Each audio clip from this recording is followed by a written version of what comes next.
Channel জয়শ্রীজ dream. আজকে হচ্ছে মঙ্গলবারের এখন হচ্ছে দুপুরবেলা, এখন বাজে হচ্ছে 2টো। আর দেখো আমরা একদম লাঞ্চ করে রেডি হয়ে গেছি বেরোনোর জন্য। আর আবারও চলে এসেছি একটা নতুন ভিডিও নিয়ে তোমাদের সাথে কথা বলতে। বলো তোমরা সবাই কেমন আছো? আশা করি তোমরা সবাই খুব খুব খুব ভালো আছো, আর আমরাও সবাই খুব ভালো আছি। আর যা ঠান্ডা পড়েছে ও বলার কথা নয়। চলো তাহলে আজকের ভিডিওটা আমি এখান থেকেই স্টার্ট করছি। আই হোপ তোমাদের ভিডিওটা দেখতে খুব খুব খুব ভালো লাগবে। Let's go. এই যে টুইগিও চলে এসেছে রেডি হয়ে। টুইগি আছে একটা নতুন গেঞ্জি পরেছে। চলো তাহলে আজকে কোথায় যাচ্ছি সেটাই তো বললাম না। চলো তাহলে আজকে আমরা যাচ্ছি হচ্ছে একটা উত্তর কলকাতার একটা মন্দির, পরেশনাথ মন্দির, সেখানেই যাচ্ছি আমরা ঘুরতে। আর শীতকালটা তো এত ঠান্ডা পড়েছে আর বলো না, কোথাও তো বেরোনোও যাচ্ছে না, ভিডিও করা হচ্ছে না। চলো আজকে একটু ঘুরে আসি, তোমরাও চলো আমাদের সাথে যাবে। আমরা এখন বেরিয়ে পড়েছি।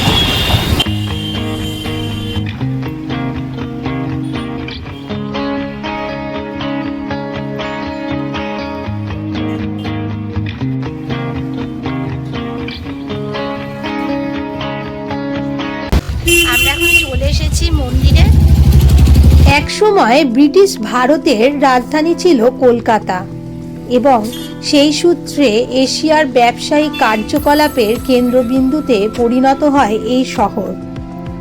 দেশের পশ্চিমাঞ্চলের মারোয়ারি এবং গুজরাটি ব্যবসায়ীরা অর্থ উপার্জনের জন্য কলকাতাকে তাদের আবাসস্থল করে নিয়েছিল।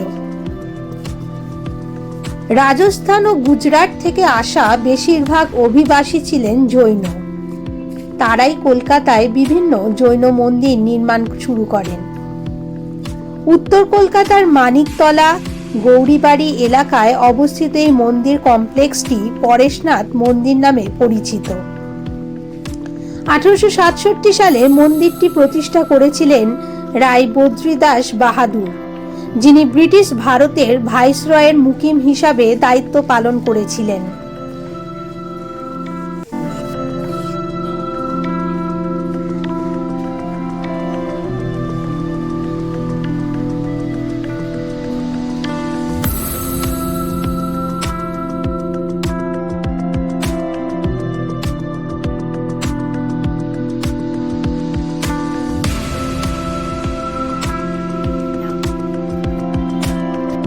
আমরা এখন চলে এসেছি মন্দিরের। মন্দিরটা ভীষণ সুন্দর, খুব সুন্দর মন্দিরের কাজ এখানে।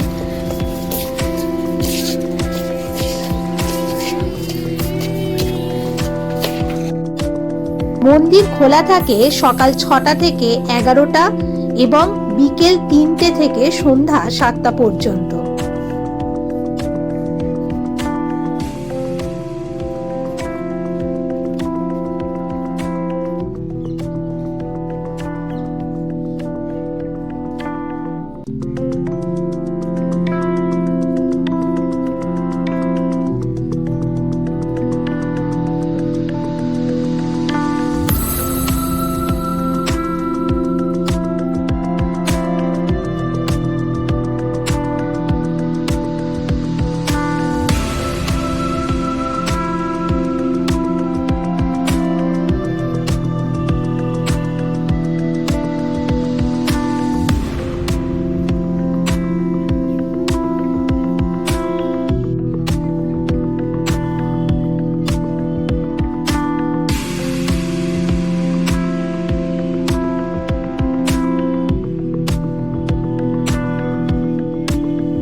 মন্দিরটা ঘুরছিলাম। এখানে খুব সুন্দর মন্দিরটা, দারুণ সুন্দর। তোমরাও আসলে আসতে পারো। আর এখন দিদি আর ঈশান একটুখানি খাচ্ছে, ওরা একটু খেয়ে নিই, তারপরে আবার আমরা একটু ঘুরবো।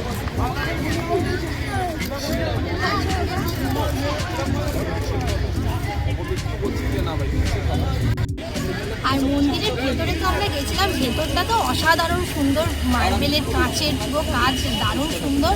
কিন্তু যেহেতু ভেতরে ফটোগ্রাফি অ্যালাউ নেই, ওই জন্য আমরা ভেতরে কিছুই দেখাতে পারলাম না। কিন্তু তোমরা আসলে দেখতে পারো, খুবই সুন্দর এখানটা, মানে এখানে পরিবেশটাও দারুণ। তোমরাও একদিন এসে ঘুরে যাও, খুব সুন্দর।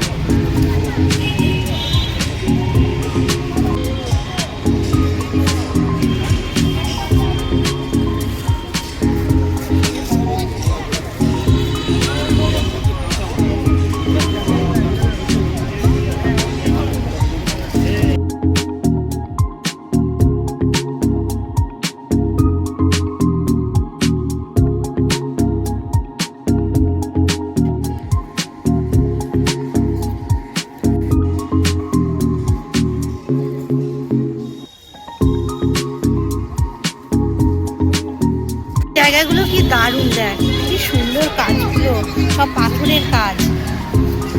ওই দেখ ওই ভাইটা উঠেছে, হ্যাঁ মাছের মতো। চ ওদিকটা ঘুরে আসি।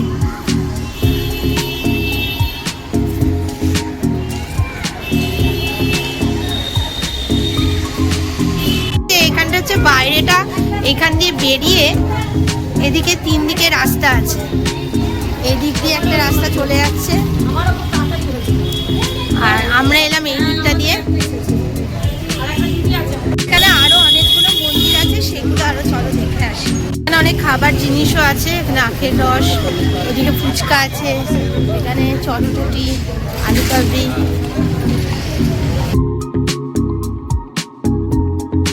এইখানে টোটাল 4টে মন্দির আছে। আর চলো এখানে আর একটা মন্দিরে আমরা এসেছি। হ্যাঁ সিংহ, দেখ তুই কি, দুদিকে দুটো সিংহ। ওয়াও কি দারুণ।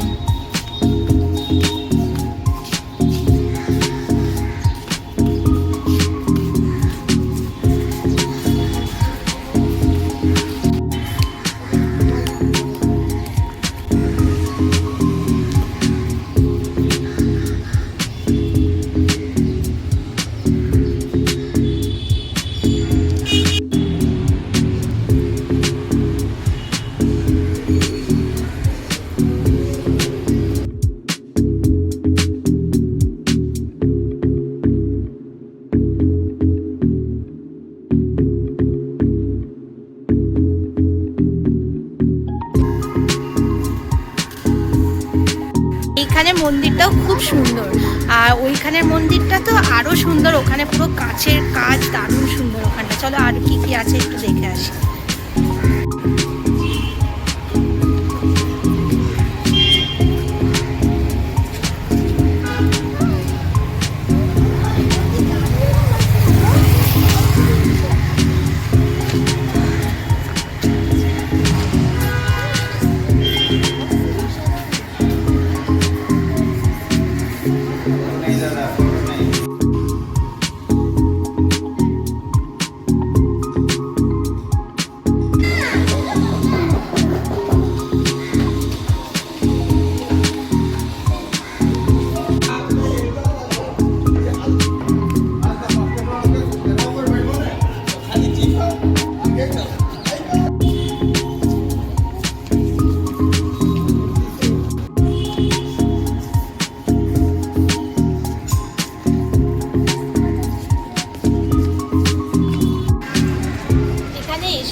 দারুণ লাগছে। আর এদিকটা খুব একটা আসা হয় না, এসেছি যখন এখানে উত্তর কলকাতায় খুব নাম করা কচুরির দোকান আছে।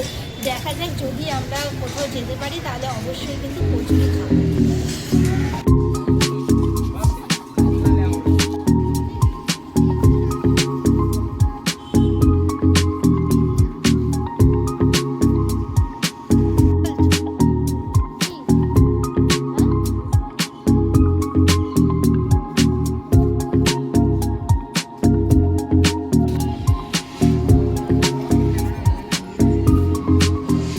সব মন্দির ঘুরে আমরা চলে এসেছি এখন শীতলনাথজির মন্দিরে, যেখানে প্রথমেই এসেছি আমরা। কি দারুণ সব কাজগুলো করা। আর এখানে একটা ফোয়ারাও আছে।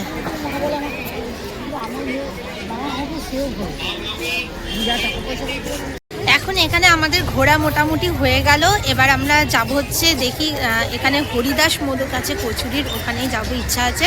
ওখান থেকে তারপরে আমরা বাড়ি যাব। আমরা এখান থেকে ফুচকা খেলাম, দারুণ সুন্দর ফুচকা, একদম বাইরে বিক্রি হচ্ছে। চল, কিছু নিয়ে নেওয়া হয়েছে।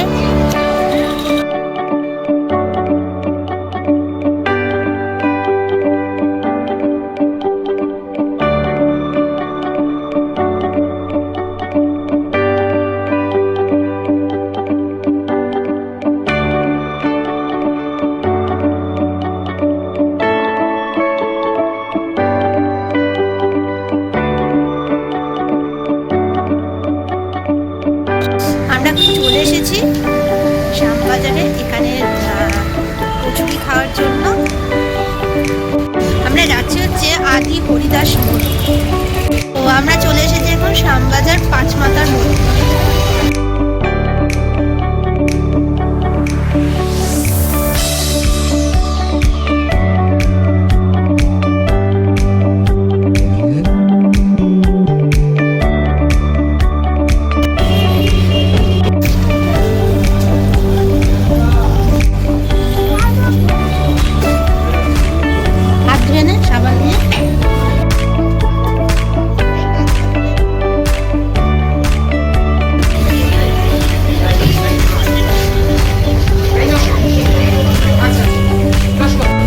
কলা পাতায় দেয়, কলা পাতা দিয়ে গেল। বসে আছি এখন। তুই কি খাবি? কি খাবি? তো একদম গরমটা দাও, লাল লাল দেখে দাও না একটু, ওই লাল লাল দেখে।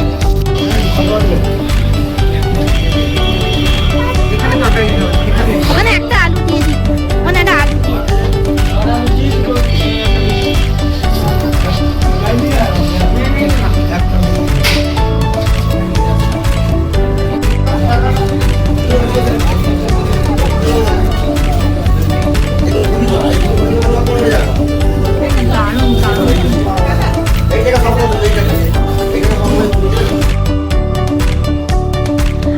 সারা দিনটা আমরা খুব ভালোভাবে এনজয় করলাম, আর এখন আমরা বাড়ি ফিরছি। চলো তাহলে আজকের ভিডিওটা এখানেই শেষ করছি। Tata, good night.